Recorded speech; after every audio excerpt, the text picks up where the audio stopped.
Hi ಎಲ್ಲರಿಗೂ, ನಾನು Catherine Ravi, professional makeup artist, HD ಕೋಟೆ. ಆಲ್ರೆಡಿ ನಾನು ಶಿಲ್ಪಾ ಅವರ ರಿಸೆಪ್ಷನ್ ಲುಕ್ ಮೇಕಓವರ್ ವಿಡಿಯೋನ ಅಪ್ಲೋಡ್ ಮಾಡಿದ್ದೀನಿ. ಐ ಹೋಪ್ ನಿಮ್ಮೆಲ್ಲರಿಗೂ ಇಷ್ಟ ಆಗಿದೆ ಅಂತ ಅಂದ್ಕೊಂಡಿದ್ದೀನಿ.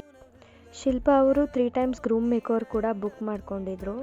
ಹಾಗೆ ಹುಡುಗನ ಫೇಸಲ್ಲಿ ತುಂಬಾ ಬ್ಲ್ಯಾಕ್ ಮಾರ್ಕ್ಸ್ ಇತ್ತು. ಅದನ್ನೆಲ್ಲ ಕವರ್ ಮಾಡಿ ನಾವು ಅವ್ರಿಗೆ ಮೇಕಪ್ ಮಾಡಿಕೊಟ್ಟಿದ್ವಿ. ಅದಂತೂ ಸಖತ್ತಾಗಿ ಬಂದಿತ್ತು. ಅವ್ರಿಗಂತೂ ತುಂಬಾ ಖುಷಿ ಆಯಿತು.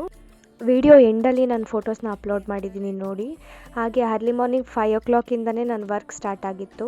ಶಿಲ್ಪಾ ಅವ್ರನ್ನ ಧಾರೆ ಮುಹೂರ್ತಮ್ಗೆ ಅಂತ ಹೇಳಿ ನಾನು ರೆಡಿ ಮಾಡಿದ್ದೆ.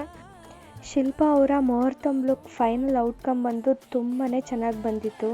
ಸ್ಯಾರಿ, ಹೇರ್ ಸ್ಟೈಲ್, ಮೇಕಪ್ ಎಲ್ಲನೂ ತುಂಬಾ ಪರ್ಫೆಕ್ಟಾಗಿ ಬಂದಿತ್ತು. ಅವ್ರ ರಿಲೇಟಿವ್ಸ್ಗೂ ಕೂಡ ತುಂಬಾ ಖುಷಿ ಆಯಿತು. ಅವ್ರಿಗೂ ಕೂಡ ತುಂಬಾ ಖುಷಿ ಆಯಿತು. ಅವ್ರು ಏನು ಹೇಳಿದ್ದಾರೆ ಇದ್ರ ಬಗ್ಗೆ ಕೇಳೋಣ ಬನ್ನಿ. ಮೇಕಪ್ ಇಷ್ಟ ಆಯ್ತಾ? ಪರ್ಸ್ನಲಿ ಶಿಲ್ಪಾ ಅವರು ನನಗೆ ತುಂಬಾ ಬೆಸ್ಟ್ ಕ್ಲೈಂಟ್ ಅಂತ ಹೇಳೋಕ್ಕೆ ಇಷ್ಟಪಡ್ತೀನಿ. ಅವರಾಗಿರ್ಬೋದು, ಅವ್ರ ಫ್ಯಾಮಿಲಿ ಅವರಾಗಿರ್ಬೋದು, ನಮಗೆ ಮೇಕಪ್ ಬಗ್ಗೆ ತುಂಬಾ ಒಳ್ಳೆ ಕಾಂಪ್ಲಿಮೆಂಟ್ಸ್ ಕೊಟ್ಟಿದ್ದಾರೆ. ಅದಕ್ಕೆ ಥ್ಯಾಂಕ್ ಯು ಸೋ ಮಚ್ ಅಂತ ಹೇಳೋಕ್ಕೆ ಇಷ್ಟಪಡ್ತೀನಿ. ಸೊ ಈ ಮದುವೆಯಲ್ಲಿ ಇನ್ನೊಂದು ಸ್ಪೆಷಲ್ ಏನಪ್ಪ ಅಂತ ಹೇಳಿದ್ರೆ, ನನ್ನ ಹಸ್ಬೆಂಡ್ ಕೂಡ ಮೇಕಪ್ನ ಮಾಡಿಕೊಟ್ಟಿದ್ರು ಇಬ್ಬರು ಹುಡುಗಿರಿಗೆ. ಅಂದರೆ ನಾನು ಕೂಡ ವರ್ಕಲ್ಲಿ ಬ್ಯುಸಿ ಇದ್ದ ಕಾರಣ ಅವರೇ ಮಾಡಬೇಕಾಗಿತ್ತು. ನಾನು ಅವ್ರಿಗೆ ಫಸ್ಟೇ ಟ್ರೈನ್ ಮಾಡಿದ್ರಿಂದ ನನಗೂ ಕೂಡ ಸ್ವಲ್ಪ ಹೆಲ್ಪ್ ಆಯಿತು.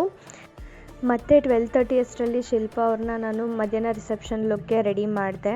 ಅವ್ರು ತುಂಬಾ ಕಡಿಮೆ ಟೈಮ್ ಕೊಟ್ಟಿದ್ದರಿಂದ ನಾನು ನಮ್ಮ ಮಮ್ಮಿ ಸಪೋರ್ಟ್ನ ತಗೊಂಡು ಅವ್ರನ್ನ ಆದಷ್ಟು ಬೇಗನೆ ರೆಡಿ ಮಾಡಿ ಕಳಿಸಿದ್ದೆ.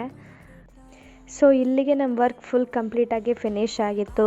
ಮಾರ್ನಿಂಗ್ ತಿಂಡಿ ಮಾಡೋಕ್ಕೂ ಆಗಿರಲಿಲ್ಲ ಕರೆಕ್ಟಾಗಿ. ಬೇಗ ಲಗೇಜ್ ಪ್ಯಾಕ್ ಮಾಡಿಕೊಟ್ರು ನನ್ನ ಹಸ್ಬೆಂಡು. ಆಮೇಲೆ ನಾವು ಊಟಕ್ಕೆ ಹೋಗಿ ಊಟ ಮಾಡಿ ನಂತರ ಅಲ್ಲೇ ಆರ್ಕೆಸ್ಟ್ರಾ ನಡೀತಾ ಇತ್ತು. ಸ್ವಲ್ಪ ಟೈಮ್ನ ಸ್ಪೆಂಡ್ ಮಾಡಿ ನಾವು ಆಮೇಲೆ ಮನೆಗೆ ಹೊರಟ್ವಿ. ಯಾರೆಲ್ಲ ಫಸ್ಟ್ ಟೈಮ್ ನಮ್ಮ ವಿಡಿಯೋ ನೋಡ್ತಾ ಇದ್ದೀರಾ, ದಯವಿಟ್ಟು ಲೈಕ್ ಮಾಡಿ, ಶೇರ್ ಮಾಡಿ, ಹಾಗೆ ನಮ್ಮ ಇನ್ಸ್ಟಾಗ್ರಾಮ್ ಪೇಜ್ನ ಫಾಲೋ ಮಾಡಿ. ಯೂಟ್ಯೂಬ್ ಚಾನಲ್ ಕೂಡ ಇದೆ, ದಯವಿಟ್ಟು ಸಬ್ಸ್ಕ್ರೈಬ್ ಆಗಿ ಅಂತ ಹೇಳ್ತಾ ನಾನು ಈ ವಿಡಿಯೋನ ಇಲ್ಲಿಗೆ ಎಂಡ್ ಮಾಡ್ತಾ ಇದ್ದೀನಿ. ಟೇಕ್ ಕೇರ್, ಬಾಯ್.